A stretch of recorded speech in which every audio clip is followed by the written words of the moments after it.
მეუმღერი ამ მელოდიას დავცეკვა ამ ლამას ცეკვას რომ შეგიქმნა ილუზია რომ ეს არის იუმორის თული გადაცემა და არა პოლიტიკური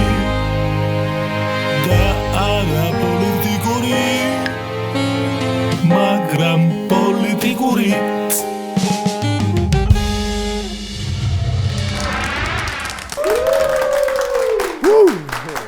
გამარჯობა მეგობრებო ფორმულას ეთერში თქვენ უყურებთ 30-ე ეპიზოდს გადაცემისა კვირაში ერთხელ მიშამ შულდაძესთან. ვისაც ამბების მოკლედ მოსმენა გიყვართ, ასე გეტყვით. ასეთი ქაოტური კვირა ჯერ არ გვქონია. გადაცემაზე მუშაობა ორშაბათს დავიწყეთ და ავირჩიეთ ვაქცინაციის თემა. სამშაბათს თოვლი მოვიდა და ისე დღეში ჩააგდო ქვეყნის ინფრასტრუქტურა, რომ ვაქცინაციის თემა გადაფარა. ოთხშაბათს სასამართლომ ნიკამელიას პატიმრობა შეუფარდა და თოვლის თემა გადაფარა. ხუთშაბათს გიორგი გახარია პრემიერ-მინისტრის პოსტიდან გადადგა და მელიას პატიმრობის თემა გადაფარა. შემდეგ ირაკლი ღარიბაშვილი ახალ პრემიერ-მინისტრობის კანდიდატად დაასახელეს და გახარიას თემაც გადაიფარა. ეს გადაცემა დღეს დილით ჩავიწერეთ და იმედია საღამოს ეთერში გასვლამდე რამე ისეთი არ მოხდა, რომ სასაცილო მდგომარეობაში აღმოჩნდე. მაგალითად, შსს რუსთაველზე უცხო პლანეტელების აქციას არბევს და შულდაძე კიდე ღარიბაშვილზე ლაპარაკობს. არ ვიცი. მოკლედ, მას შემდეგ რაც სცენარისტებს 5 ჯერ შეეცვალათ გადაცემის თემა, საბოლოოდ გადაწყდა, რომ დღევანდელი ეპიზოდის სახელია რა ხდება.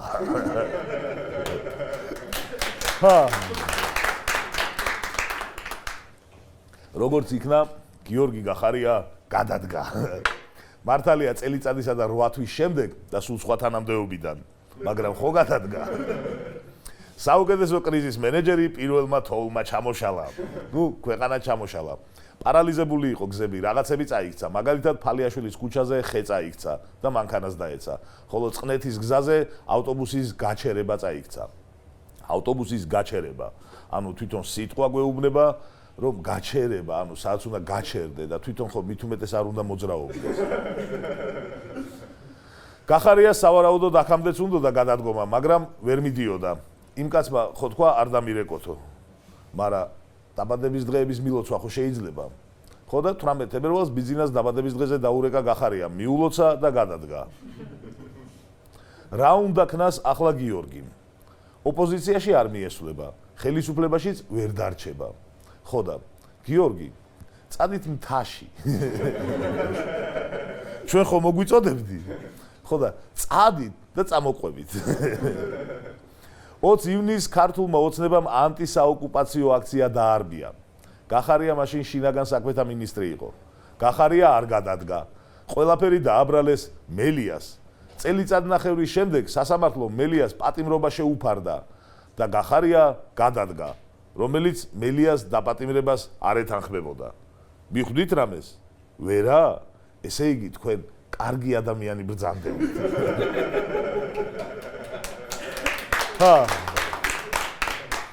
ახლა კი რუბრიკა სტატისტიკის მოყვარულთათვის. ირაკლი ღარიბაშვილი პრემიერ-მინისტრის პოსტს იკავებდა 2 წლისა და 1 თვის განმავლობაში. კვირიკაშვილი 2 წელი და 6 თვე. ბახტაძე 1 წელი და 2 თვე. გიორგი გახარია 1 წელი და 5 თვე. მოკლედ, იმის თქმა მინდა რომ გახარია კი არ გადადგა, ვადა გაუვიდა. ანუ გაფუჭდა. როცა მართლა პრემიერი ხარ და მართლა ქვეყნის პირველი პირი ხარ, ასე არ ხდება და როცა პრემიერ-მინისტრად ხარ დასაქმებული, მალე ფუჭდები რა. ერთია, როდესაც შენი შრომით აღწევ მიზანს, პოლიტიკურ კარიერას იკეთებ, ხალხი გირჩევს პრემიერად და მეორეა, როდესაც ბიძინა მუშაობას გაწყებინებს პრემიერად. თუმცა, თუ სამსახურიდან გაშვების შემდეგ კარგად მოიქცევი და წუწულს არ დაიწყებ, შეიძლება მეორე შანსიც მიიღო. ღარიბაშვილზე მოგვიანებით. კიდევ ერთი საინტერესო სტატისტიკა. 1 საათი და 52 წუთი. სულ რაღაც 1 საათი და 52 წუთი დასჭირდათ ქოც ბოტ ტროლებს, რომ გადადგომის შემდეგ გახარიასთვის ეწოდებინათ ნაცი. აი გაცხოვრება. ერთ დღეს დარტანიანი ხარ, მეორე დღეს ნაცი. ძალიან საინტერესო ურთიერთობა ჩამოგვიყალიბდა ტელეკომპანია ფორმულას და ქართულ ოცნებას. იანვრის დასაწყისში ფორმულამ გაავრცელა ექსკლუზიური ინფორმაცია, რომ ბიძინა ივანიშვილი პარტიის თავმჯდომარის პოსტს ირაკლი კობახიძეს უტოვებდა. ნახოთ, რას პასუხობდნენ მაშინ ქართულ ოცნებაში. ინფორმაციით ირაკლი კობახიძე ინიშნება პარტიის თავმჯდომარის პოსტზე, ვინაიდან ბიძინა ივანიშვილი პოლიტიკიდან წასვლას აპირებს. თუ ფლობთ ამ ინფორმაციას და თქვენი მხარდაჭერა თუ ექნება. თქვენ როგორ შეახსენებთ ირაკლი კობახიძე თუ გახდება პარტიის თავმჯდომარე? ახლა თუ დამკითხაობა თქვენი საქმეა, ჩემი არა.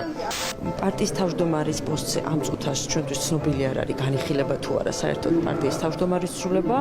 შესაბამისად, ინფორმაცია ფორმულას თუ ღამე ვიღაცას დაესიზმა ან რამე გითხრათ. თქვენ ახლა ვაშაძის თემის გადაფარვა გიდათ. რას ლაპარაკობთ, საიდან მოვიტანეთ? სიზმრებში, კარგ სიზმრებში. ერთ-ერთი პარტიული ტელევიზიის მიერ გავრცელებული ეს ინფორმაცია არ გაქვთ პარტიის არ გაქვთ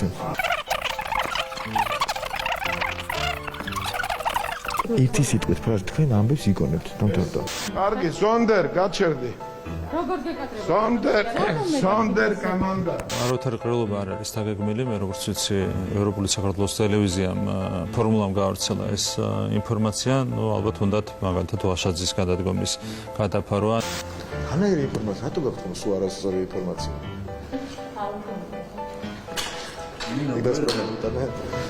ხო მაშინ გავბრაზდით ვიფიქრეთ რომ ჩვეულებრივ უტიფრობასთან მქონდა საქმე მაგრამ რამდენიმე დღის წინ ფორმულას კიდევ ერთი ექსკლუზივი ჰქონდა გახარია შესაძლო გადადგომაზე.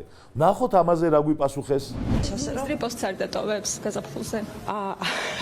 ეს სიზმარია და მე ძალიან მომწონს თქვენ რომ მრავალფეროვანი სიზმრები გაქვთ.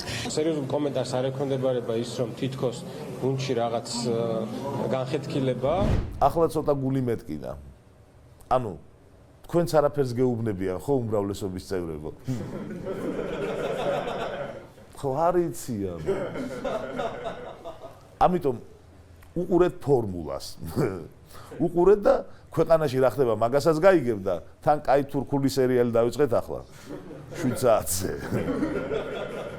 ჩემი ცოლის დაქალებიც მალე იქნება. მოკლედ უყურეთ. გახარიამ გადადგომის შემდეგ Facebook-ზე გამოსამშვიდობებელი სელფი დადო. რომელსაც 100,000-ზე მეტი ლაიქი აქვს.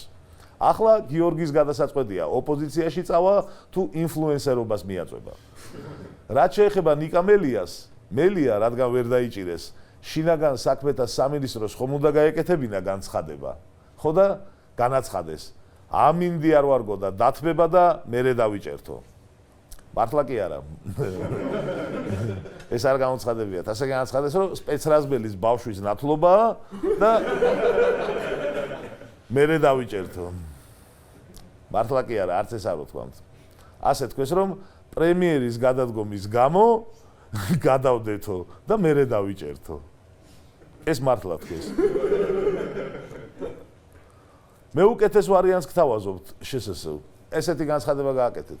ჩაიაროს ამ კორონა შმორონამ და მერე დაიჭირეთ. ვინმეს გაიგია დამნაშავის დაჭერის გადადება. გასაგებია რომ მელია უდანაშაულოა და გამოუგონეს რაღაც სისულელე, მაგრამ ქოცები ხო ამბობენ რომ კრიმინალია. კრიმინალის დაკავების გადადება რა არის? ვარჯიშის დაწყება ხო არა? ან მოწევისთვის თავის დანებება. თან უბრალო კრიმინალი ხო არა, სახელმწიფოს ატრიალებდა კაცი. სხვათა შორის სახელმწიფო გაატრიალებას გადავრჩით აღარ ამბობენ ქოცები. ბოლო დროს იმდენ ქვეყანაში შეიჭრნენ პარლამენტში და არაფერი გაატრიალებულა. ამ ნარატივმა აზრი დაკარგა.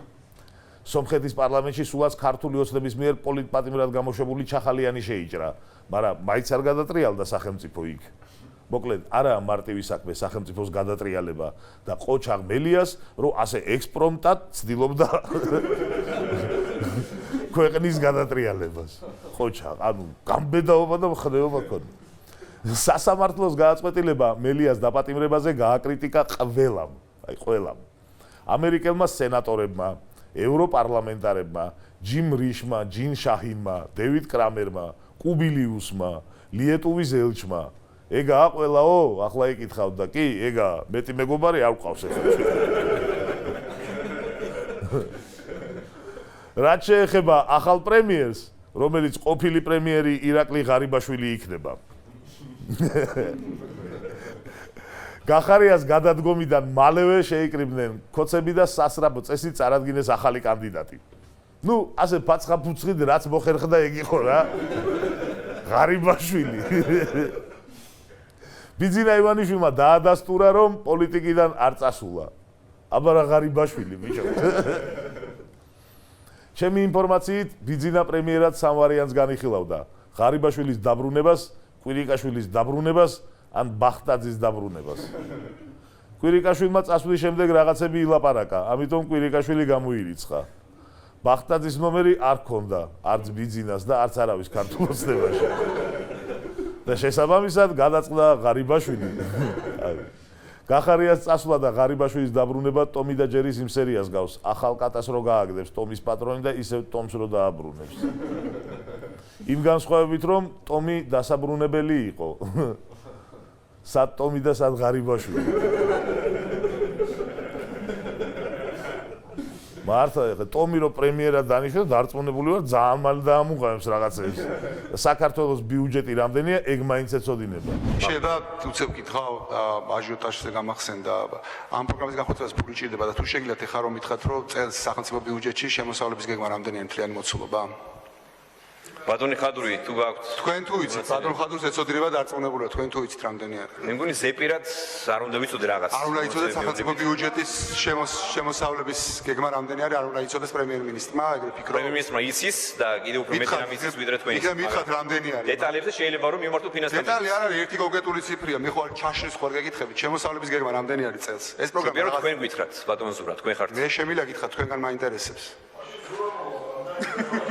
ზურას ვაგავ. კარგი, ეგ მაინტერესებდა მადლობა.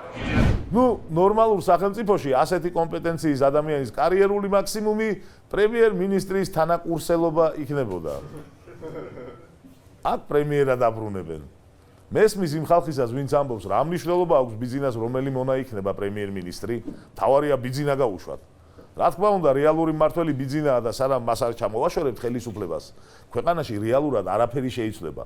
მაგრამ სანამ ჩამოვაშორებთ, სჯობს ისეთი მონა იყოს პრემიერად, ვინც იცის რამდენია საქართველოს ბიუჯეტი.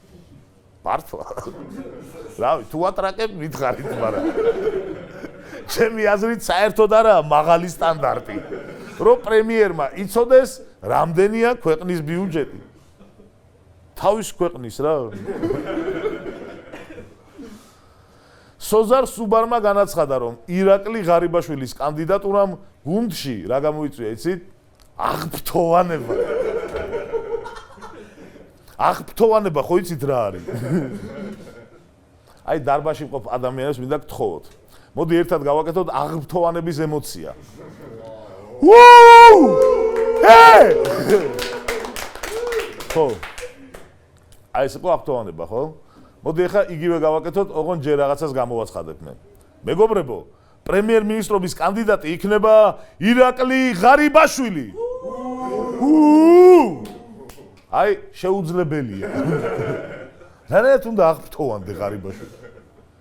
არის კიდევ ერთი საკითხი. თვითონ ოცნებას რაში სჭირდებოდა ღარიბაშვილის დაბრუნება. აქ მარტივადაა საქმე. ხელფასამდე 2 კვირა რო გაქვს დარჩენილი და შარული ჯიბეში შემთხვევით 20 ლარიანს რო იპოვი. ნუ დიდი ხანი ვერ გეყოფა, იცი, მაგრამ ცოტა ხანი თავს გაიტანე. აი ეგა ოცნებისთვის ღარიბაშვილის დაბრუნება. თუ მაინც და მაინც პოზიტივის ძებნა გვინდა, გეტყვით რომ ღარიბაშვილზე უარესით შეიძლებოდა რომ დაენიშნათ, რავი. ღარიბაშვილზე უარესი მხოლოდ 3 კანდიდატი არსებობდა: ფარცხალაძე, კობახიძე და ღარიბაშვილის სიმამრი. მადლობა ბატონო ბიძინა რომ ამ 3-დან არ შეარჩიე. ღარიბაშვილზე საუბარი კი დავასრულოთ რუბრიკით ირაკლის ტოპ 3 გამონათქვამი პრემიერ-მინისტრობისას და ტოპ 1 არაპრემიერობისას. მესამე ადგილი. ჩვენი ვალია ვიცხოვროთ ისე, როგორც მოეწონებოდა ილია ჭავჭავაძეს. მე პირადად არ მახსენდება ილიას რომელიმე ნაწარმოებში ან წერილში ცოლის ნათესავი არ არისო დაეწერა და შემდეგ $100,000 საათზე დაეხედა. მაგრამ ჭავჭავაძის მესიჯები ყველას თავისებურად ესმის. ღარიბამ ალბათ ეგრე გაიგო. მხატვრული ლიტერატურა ინტერპრეტირება. მეორე ადგილი. ბიძინა ივანიშვილთან დარეკვა და რჩევის კითხვა არის ნორმალური, ჯანსაღი, გამჭვირვალე და ღია პროცესი. კაი, თქვა ნორმალური და ჯანსაღი არის. ორი ადამიანის ტელეფონზე საუბარი როგორ არის გამჭვირვალე და ღია პროცესი. აი რანაირად. პირველი ადგილი. პრემიერობიდან გადადგომისას ირაკლიმ დაგვიბარა. თანამდებობები არის დროებითი, ჩემო ძვირფასებო. მარადიული არის უფალი და სამშობლო. ირაკლი ძვერ წარმოიდგენდა რომ პრემიერად დააბრუნებდნენ, რაც კარგად ახასიათებს მას.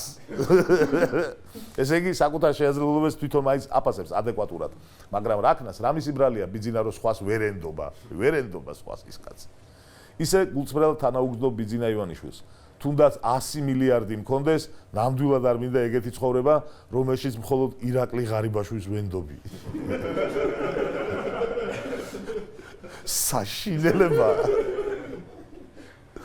და ტოპ 1 განცხადება არაპრემიერობისას გაკეთებული.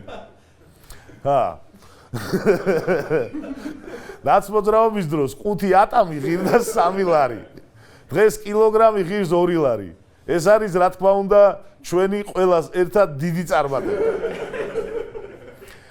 ირაკლიში ძალიან მომწონს რომ გუნდური მოთამაშეა. ხო შეეძლო მხოლოდ საკუთარ წარმატებად გაესაღებინა რომ ატამი კილო 2 ლარი ღირს, მაგრამ არა, მარტო ჩემი დამსახურება კი არაო, ჩვენი ყველას. დიდი წარმატება. ვინც ის იქნებ ირაკლი გახდეს ის ადამიანი, ვინც ქართველებს გაგვაერთიანებს და ორპოლუსიანობას დაასრულებს ქვეყანაში. და იქნებ ატამი იყოს ის თემა, რომლის გარშემოც გავერთიანდებით. ნახოთ. გადავიდეთ ეკონომიკაზე. ქვეყანაში იმდენად მძიმე ეკონომიკური ვითარებაა, რომ უკვე ქოცები წვდებიან. მართლა. გია ვოლსკიმ განაცხადა. ეკონომიკის ამდენი ხნით გაჩერებამ შეიძლება სავალალო შედეგი გამოიწვიოს. შემდეგ თვალები მოჭუდა და დაამატა. შეიძლება კი არა, ზუსტად ვიცით უკვე ყველა. საინტერესოა, როდის რა მომენტში მიხვდნენ ხელისუფლებაში, რომ ძალიან მძიმე ეკონომიკური ვითარებაა. ალბათ ამ ნიუსმაც იქონია გავლენა. გერმანიაში დასაქმების სააპლიკაციო ფორმა პირველ 4 დღეში საქართველოს 77,921-მა მოქალაქემ შეავსო. 4 დღეში 77,000. წარმოდგენაც არ მინდა რამდენიმე კვირაში რა რიცხვზე ავალთ. გილოცავთ მეგობრებო, საქართველოს სოფლის მეურნეობის აღორძინებაში დახარჯული რამდენიმე მილიარდის შემდეგ გერმანიაში მივდივართ კარტოფილის ამოსაღებად. ხო, არი კარგება, ძალისხმევა არი მიხდი? ჩვენ აქ დავაბანდეთ, იქ მოვიდა. დავხნათ, ხო. ჩვენ აქ დავხარჯეთ, მოსავალი იქ მოვიდა. მარტო კარტოფილისა შეგვიძლია მარწყვის დასაკრებადაც. გერმანიაში სეზონურ სამუშაოზე დასაქმებულ ხალხს საათში 10 ევრომდე გადაუხდიან ამ საქმეში. გადასახადების, კვების და საცხოვრებლის ხარჯების გამოკლებით ადამიანს შეუძლია რომ თვეში 1000 ევრომდე გამოუვიდეს. 1000 ევრო 4000 ლარია თვეში. ეხლა როგორ გითხრათ, არ წახვიდეთ მეთქი, ან უმუშევრებს, ან დასაქმებულებს. ირმა ზავრადაშვილმა უმრავლესობის წევრმა განაცხადა, რატომა ტრაგედია რომ 36,000 ადამიანმა ოფიციალურად მოითხოვა სამუშაო წასვლა. აბა როდის იკითხა ირმამ ეს? დიახ, 4 შაბათს. 77,000-ზე არ ვიცით დეპუტატის აზრი, ანუ ტრაგედია არის თუ არა. მე მაინტერესებს თუ არსებობს ის მიჯნა, რის შემდეგაც უკვე ტრაგედია იქნება ამდენი ხალხის სხვა ქვეყანაში მარწყვის საკრებად წასვლა. ქალბატონო ირმა, საქართველოსთვის 77,000 ადამიანი იცით რამდენია? გერმანიაში წასვლაზე განაცხადი ვინ შეავსო, ეს 77,000 ადამიანი ერთ ადგილას რო დასახლდეს, საქართველოს სიდიდით მეხუთე ქალაქს შექმნიან.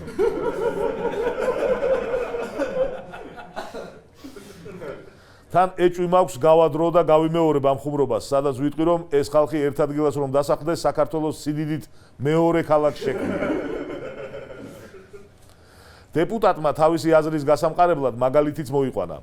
ამაში ტრაგედიას რას ხედავთ? ჩემი ოჯახიც 25 წელია ემიგრაციაშია. ანუ ევროპაში არიან, კარგად არიანო რა. აი ეგაა ტრაგედია ქალბატონო ირმა, ევროპაში რო კარგია ყოფნა და ჩვენთან აუტანელი. არადა შეგვიძლია რომ ევროპაში კარგი იყოს და ჩვენთან ცუდი და არაუტანელი. აი ამას ვითხოვთ. განაახაც კარგი იყოს. არა, საქართველოს მოქალაქეების სეზონურ სამუშაოებზე დასაქმების მიზნით საქართველოს სხვა სახელმწიფოებთანაც მართავს მოლაპარაკებებს. მოლაპარაკებები მიმდინარეობს საფრანგეთთან, ისრაელთან და ბულგარეთთან. ეს ვარიანტების თუ გამოვიდა, რავი, მაშინ აღდგომას ჩამოვიდეთ ხოლმე. ერთ-ერთი ცნობით კარტოფილი ევროპაში ინგლისელმა მეკობრემ ფრენსის დრეიკმა ჩამოიტანა მე-16 საუკუნეში. რაც წარმოიდგენდა დრეიკი, რომ 400 წლის შემდეგ ამ სცენარის გერმანიაში ამოყრის სურვილს 77,000-ზე მეტი ქართველი დააფიქსირებდა 4 დღეში. პრინციპში რა დრეიკი, ჩვენც ვერ წარმოვიდგენდით შარშან. ახლა კარგი ამბები და ორივე საფრანგეთიდან. საქართველოს საფეხბურთო ნაკრების მთავარ მწვრთნელად თითქმის ლეგენდარული ფრანგი ფეხბურთელი ვილი სანიოლი დაინიშნა. ჩემი აზრით, უკეთესი იქნებოდა ღარიბაშვილი დაენიშნა ნაკრების მწვრთნელად და სანიოლი პრემიერად. ვიცი ღარიბაშვილი მწვრთნელად არ ივარგებდა, მაგრამ სანიოლი რომ უკეთესი პრემიერი იქნებოდა, ეგ ხო უეჭველი ვიცი. რა ვქნა, ქვეყანაზე უფრო დარდობ ვიდრე საქართველოს ნაკრებზე, მაპატიეთ ბიჭო. მეორე კარგი ამბავი საფრანგეთიდან ის არის, რომ ემანუელ მაკრონი შეწუხებულია იმ ფაქტით, რომ ბანდ ქვეყნებს ვაქცინა ჯერ არ გვაქვს. საფრანგეთის პრეზიდენტმა მოუწოდა აშშ-ს და ევროპულ ქვეყნებს, რომ სასწრაფოდ გაუგზავნონ განვითარებად ქვეყნებს ვაქცინების 4-5%. როგორც აღმოჩნდა, მსოფლიოში 130 სახელმწიფოა, სადაც ჯერ ვაქცინის ერთი დოზაც არ შესულა და 70-მდე სახელმწიფომ უკვე დაიწყო ვაქცინაცია. ჩემი აზრით, ცოტა უსამართლობაა ეს 130 სახელმწიფო ასე ერთ ქვაბში რო ჩავყარეს. ჩემი აზრით, ვისაც ვაქცინის შპრიცები გვაქვს, ისინი ცალკე უნდა მოგვიხსენიან რა. ხო არ უნდა დაიკარგოს ამათი ძალისხმევა. ახლა კი ამ კვირის ყველაზე კონტექსტიდან ამოვარდნილი ნიუსი. არჩილ თალაკვაძე სურს, რომ ირაკლი კობახიძეს გადასცეს ჯილდო, თავისუფლების საპარლამენტო ორდენი. ეგრო იყო თავმჯდომარე, შენ რამე ჯილდო მოგცა? ოქროს გული გქონია არჩილს.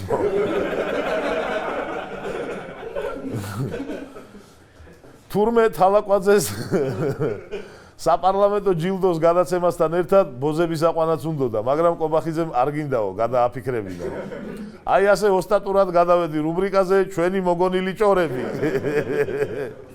ქვეყანაში ისეთი ვითარებაა, რომ შეუძლებელია ლოგიკური დასკვნები გამოიტანო, ამიტომ ის გადაგჩენია ფანტაზიას მოუხმოთ. მოკლედ, ჭორები. თურმე ალეკო ელისაშვილს ძალიან უნდა პარლამენტში შესვლა, მაგრამ უკვე შესულია და ვეღარ შედის. თურმე ბიძინამ პრემიერად ის დანიშნა, ვინც პირველმა მიულოცა დაბადების დღე. წულუკიანი ზარი უფრო ადრე შევიდა, მაგრამ ბიძინამ იმას არ უპასუხა. თურმე ბიძინამ ზუსტად იცის რო რამე შემდეგი 18 პრემიერი ვინ უნდა იყოს. თურმე ირაკლი ღარიბაშვილის კანდიდატურის წარდგენის შემდეგ მამუკა ბახტაძეს იმედი ჩაესახა და წვერი გაიპარსა. თურმე ბიძინა ქართული ოცნების წევრებს ეღადავება, ღარიბაშვილი მეორედ რამ აგარჩევინათო. თურმე ბიძინა მართლა წავიდა პოლიტიკიდან და ადიკო ბიძინას ხმით მაიმუნობს რაღაცებს.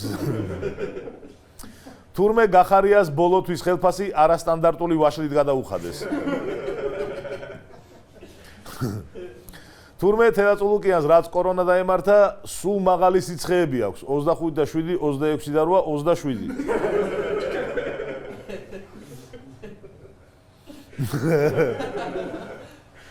როგორც სამდო წყაროსგან გავიგე, ნიკამელიან რომ ხალხში სამაჯური გადააგდო, ემზარ კვიციანმა დაიჭირა და საათად ხმარობს.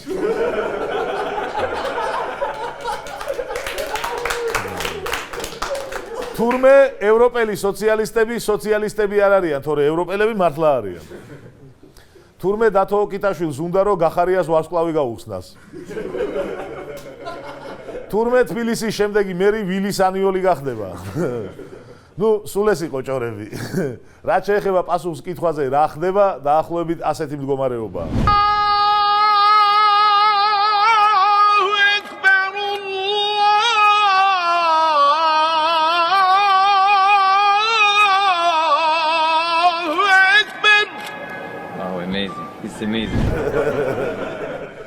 დღეისათვის სულ ეს იყო მეგობრებო, მადლობა რომ გვიყურებთ. შევხვდებით ერთმანეთს მომავალ შაბათს ფორმულაზე. იმედია უფრო სტაბილურ ვითარებაში. ხა